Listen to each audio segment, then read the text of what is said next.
एकादशी में एकादशी के महत्व को हम बताएंगे।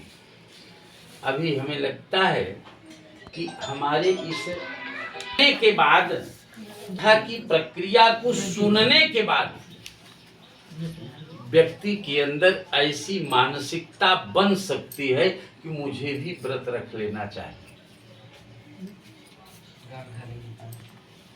एक राजा थे जिनका नाम था चित्रांगद।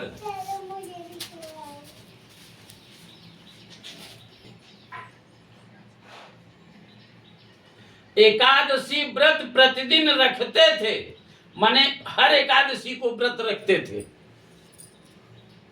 और यहां तक कि अपने परिवार के लोगों को भी एकादशी व्रत की प्रेरणा देते थे।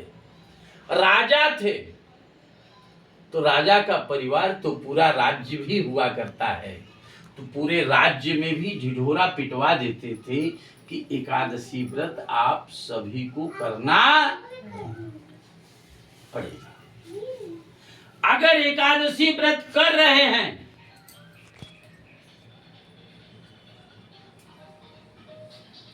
तो आपसे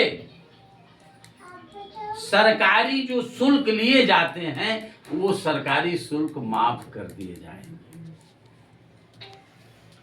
उस एकादशी के प्रभाव के कारण उनके राज्य में यदि किसी की मृत्यु भी होती थी तो भी उसे मुक्ति प्राप्त हो जाती थी। और इस एकादशी 24 होते हैं। संयोग से आज माने 17 तारीख से पुरुषोत्तम मास भी लगेगा। पुरुषोत्तम मास में भी 2 एकादशी आते हैं, इसलिए 24 और 2 26 एकादशी होते हैं। लेकिन 26 एकादशी हर वर्ष नहीं होता। जब पुरुषोत्तम मास लगता है तभी 2 एकादशी और प्लस हो जाता है। एकादशी व्रत रखने वाले की मृत्यु भी यदि होती है तो उसे मुक्ति का मार्ग खुल जाता है। ये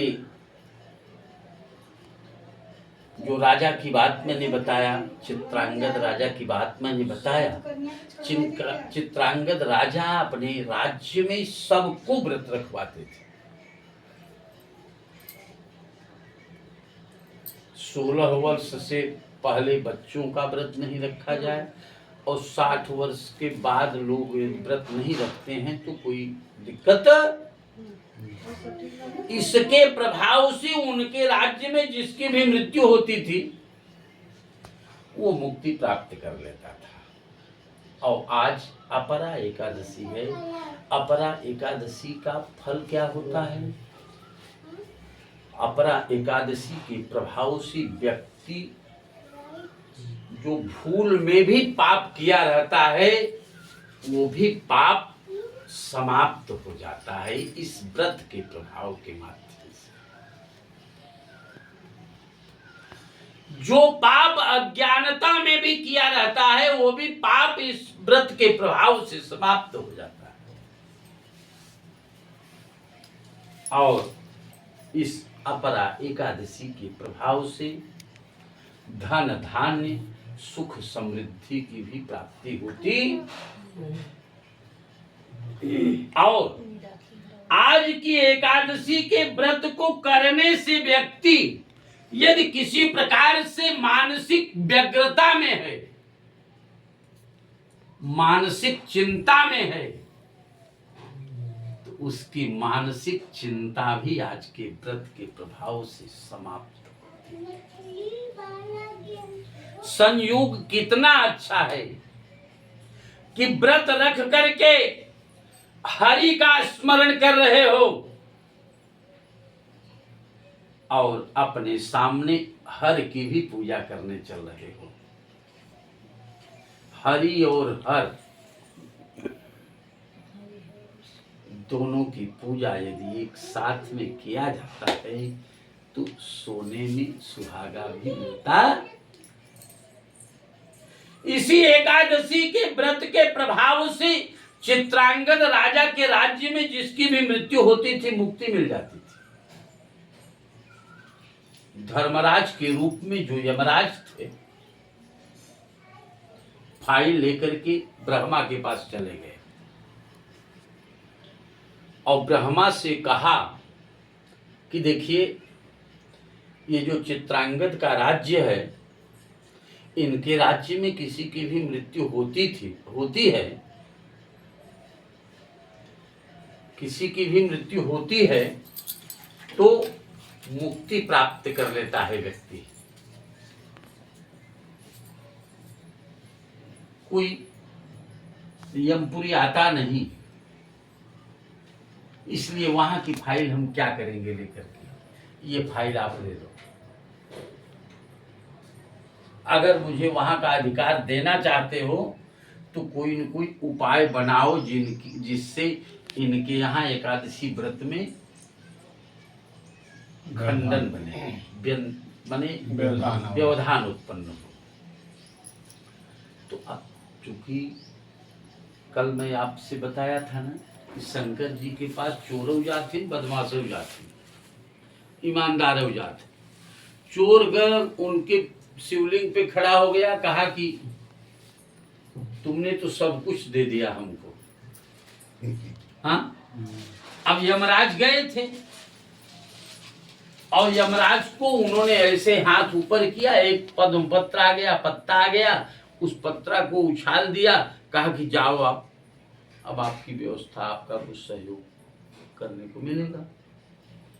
और वो चित्रांगद राजा जहां जिस जंगल में आखेट करने के लिए गए थे और आखेट के लिए आगे बढ़ रहे थे, तब तक उस जमीन पर जैसे ही वो पत्ता गिरा, एक सुंदर नारी के रूप में प्रकट हो गई और धीरे धीरे धीरे धीरे चित्रांगद राजा की तरफ जाने लगी। और राजा उस सुंदर नारी को देख करके आकृष्ट हो गए। कहे कि देवी, मैं आपसे गंधर्व विवाह करना चाहता हूं।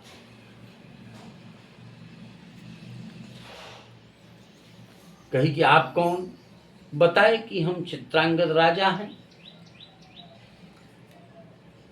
कहा राजा का तो अधिकार किसी के साथ में विवाह करने का होता है, लेकिन हम विवाह तभी आपसे करेंगे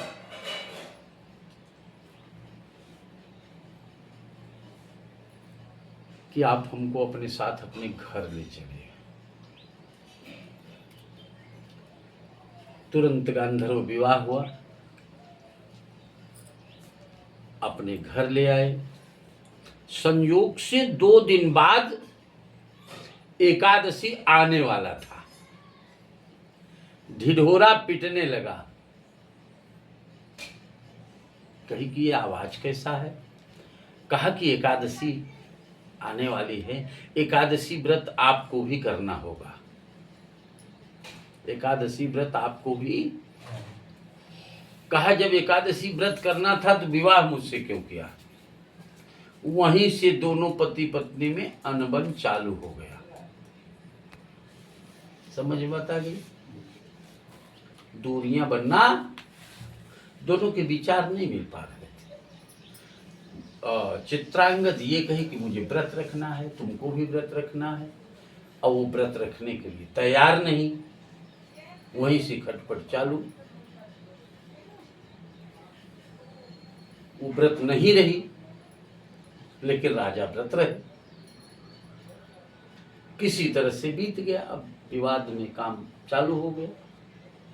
अगला एकादशी जब आया तो उसने किसी के माध्यम से ये कहा कि अब दूसरी चाल देखते हैं, ये हम भी व्रत रख सकते हूं, लेकिन राजा के पास पहली पत्नी से एक बेटा था जिसका नाम था रुक्मांगद, जिसका नाम था कहा कि ये अपने बेटे का सिर काट करके हमारे हाथों पे रख दे तो मैं भी व्रत रखूंगी। अब राजा के पास समस्या आ गई, करे क्या? और राजा अपने बेटे से कैसे कहे? लेकिन किसी न किसी माध्यम से ये बात रुक्मांगद के पास पहुंची। रुक्मांगद पिता के पास आया, चित्रांगद के पास, कहा पिताजी यदि धर्म की रक्षा करने के लिए बेटे की बलि देनी हो तो आप मत हिचकिए।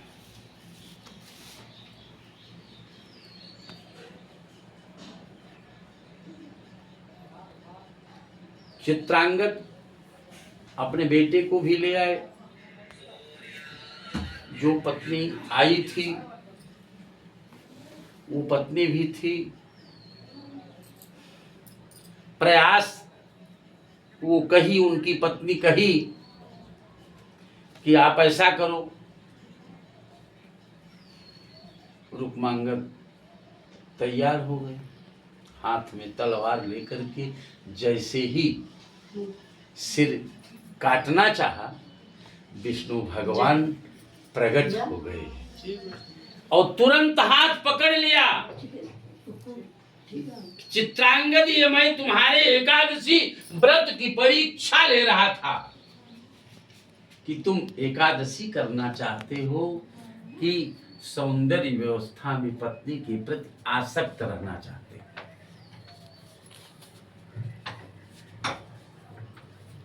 और ये व्यवस्था तभी से विष्णु भगवान, ये एक उपक्रम है। मातृगमनम वरम, मां के साथ गमन कर दीजिए, उसका प्रायश्चित है। वरम गोमांस मत भक्षणम, गोमांस खा लीजिए भूल चूक से, तो उसका भी प्रायश्चित है।